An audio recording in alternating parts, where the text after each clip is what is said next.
Paul Mueller at the SEMA show. The airlift booth is showing a really popular product. This is our single path wireless control for air springs.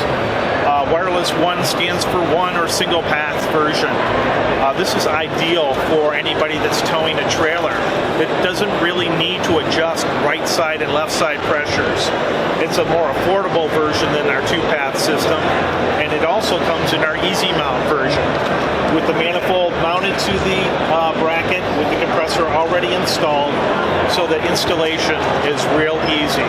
Just put it on the frame rail using the enclosed self-tapping screws or the U-bolts that come with it, and run power to the battery. Does not require a keyed ignition source, so installation is very quick. A very popular product for us. It's part number